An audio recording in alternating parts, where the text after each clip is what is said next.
All right, here we go. Our third segment of the day is the Jacksonville Jaguars. Should we press the panic button? And we brought in our Jags expert, the Jags Network, to come in. Jags, how you doing? Good. How about you? I'm doing all right. All right, listen. Should we be pressing the panic button from everything that you know, you've been watching, you've been hearing? I'll let everyone talk about it, but to start, let me go right to our expert. What do you think? I would say, yeah, and especially if we don't win this week, we have a tough game against the Falcons. They're a good team. I think we should win, but if we don't, it's gonna get ugly. Yeah. And it could, because then we have the Bills, and then we're coming back to a tough divisional matchup, and then Thursday, a short week against the Saints. We could find ourselves in a hole early into the season, just like last year. And I don't know if it's going to be as easy to come back from this as we play like 49ers, Bengals, Ravens later in the season. Yeah, I'm looking back at our video that we made together. And I had the team finishing. Let's just see what we both had. I had them going it says 10-6, maybe 10-7. I wonder we both had them. I had 10-7. Yeah, we might have both had him going 10-7. I think No, you had sorry, I had 11. 11-6 actually. Yeah. But I had him beating Indianapolis to start the year, losing to Kansas City, which did not happen. I'm sorry. Yeah, no, sorry. I'm sorry. I got that backwards. Yes. Houston. What? That just clipped off for me. I'm sorry. I'm trying to look at it and it's not paused. Here we go. I had you guys beating Houston, which did not happen, unfortunately. I had you guys beating Atlanta. And then I have you guys going on a 1, 2, 3, 4, 4-game lose streak before the bye. So, I mean, again, I don't know. Buffalo's tough. Indianapolis, if they bring back Jonathan Taylor, that's going to be a tough game. The New Orleans Saints, if Derek Carr's healthy, that's going to be tough. And the Pittsburgh Steelers can figure out how the hell to move the ball on offense with Matt Canada. That's going to be a tough game. So you do got a really tough stretch coming. We can both sit here right now and say the Atlanta Falcons aren't great. But you can argue that they're better than Houston, and you just lost to Houston. So, I mean, what's your opinion going into this week? I mean, do you feel comfortable that you guys are going to win this game? I mean, I should be feeling comfortable, but after how we played against Houston, we really gotta like fix some things up, especially the drops. The blocking has looked ugly. Just the whole offense. And I think Doug Peterson needs to go back to calling plays because Press Taylor, I don't know. Yeah. No, I have a friend that's a Jags fan, and he said Press Taylor's been absolutely horrible for you guys. So I don't know why Doug Peterson is not calling the plays, to be quite honest with you. For sure. All right, Jackson, going to you. I mean, you guys played these guys week 2. What did you see from Jacksonville that week? I mean, it was a close game, but Jacksonville ultimately lost. In a game that they probably honestly could have won. So what's your take on that one? Look, my whole thing I brought from that game was, hey, the Jags might have, pretty solid defense. And then you turn around the next week and Houston goes and drops 37 on them. So I really don't know what to think about this Jags team right now. Looking at one of the offensive numbers, one of them that just sticks out to me blatantly is just their 29% third down rate is really not great. And like you said earlier, there's some drop issues that could be costing them third downs. I haven't been watching the Jags games other than the 1 week 2, so I'm not really too sure what, the third down situations are. But you got to be better on third down. You can't be only converting 29% of them. Like we've talked about, they have a really tough schedule coming up in the next few games. Atlanta, and that game's in London as well, so they're flying across the pond, which it's a lot of travel, and you don't know what that's going to do to the players. And then Buffalo, Indianapolis, New Orleans, and Pittsburgh. It's a really tough stretch before the bye. And, if they drop 3 or 4 of those, all of a sudden, like you said, they're in the hole that they dug themselves in last year. And you don't know if they're going to win 9 or 10 games in a row again. That's just not likely in the NFL. I would maybe press the panic button just a little bit, as a Jags. If I was a Jags fan, I probably would be panicked just because of how the offense is looking so far.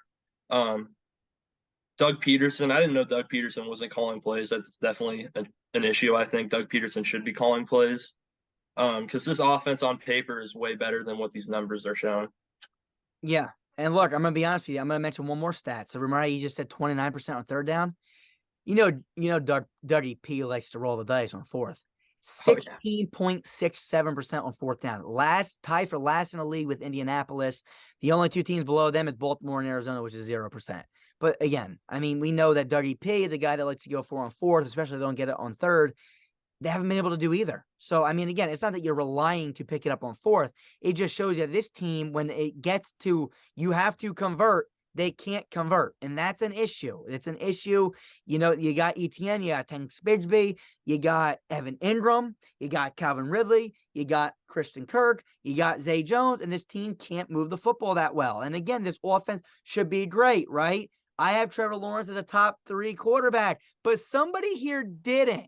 So, Kyle, I'm going to let you break out, man. What do you think? I mean, you've been saying it now for a while. You're just not that high on Trevor Lawrence. I'm not going to speak for you. Speak for yourself. What do you think?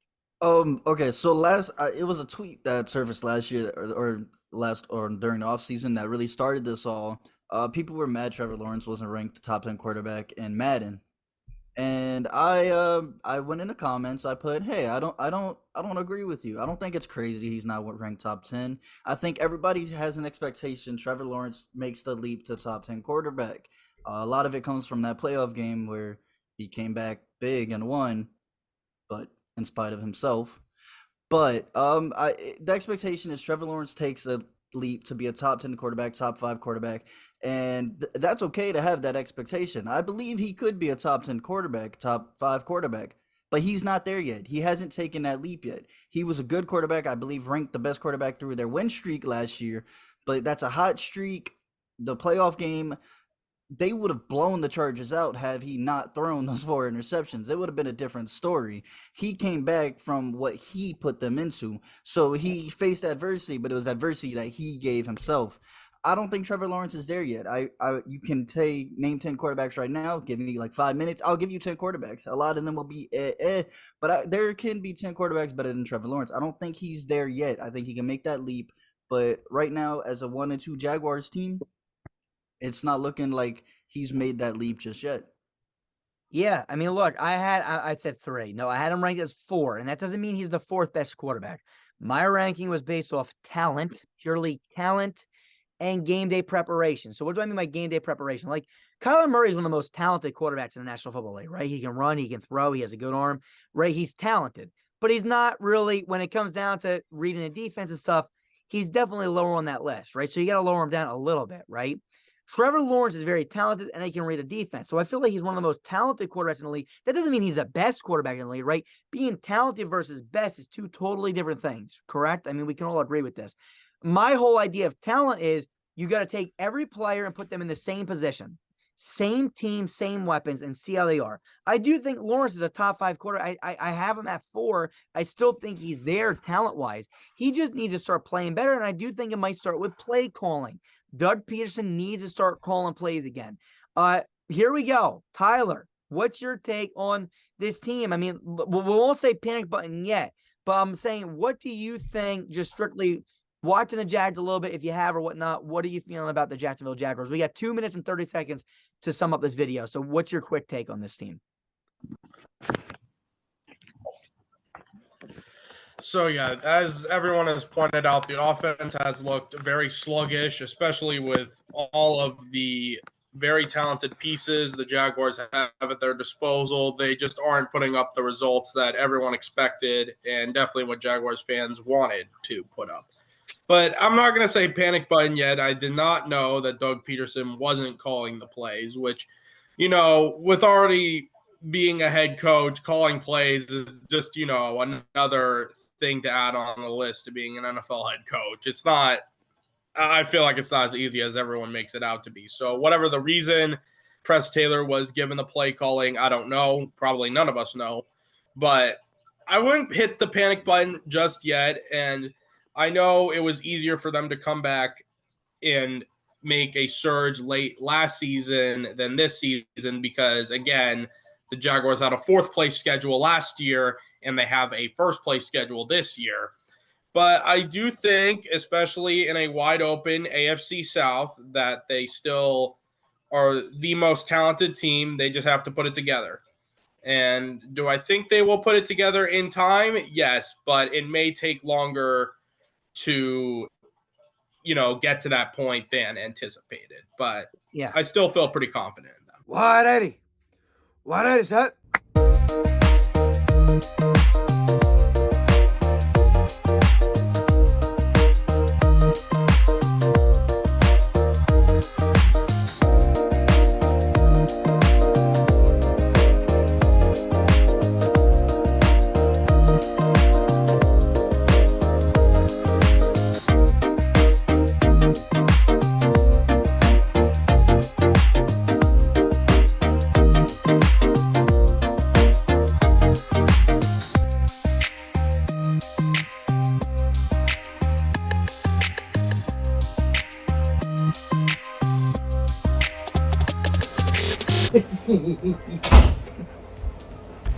So real fast, who's pressing the panic button? Start with Jackson. Jackson, are you pressing the panic button? I'm not pressing the panic button. Not Tyler, yet. Tyler, you aren't either. I know that. Kyle. The schedule's way too hard. I would press the panic button. Okay. I'm gonna if they don't give the play calling back to Doug Peterson, I'm pressing it, man. I'm telling you right now, Indianapolis is looking pretty good, especially if they're bringing back Jonathan Taylor. I'm starting to touch the panic button. Jags, what do you think? Last one. I'd also say I'm starting to touch it, but I think it really depends on how we do in London, these 2 games. For sure. Absolutely. I mean, this next game is going to be huge. Ladies and gentlemen, that's all from us. We'll see you guys soon. Peace. We are. Built better. See you guys soon. Peace. Bill.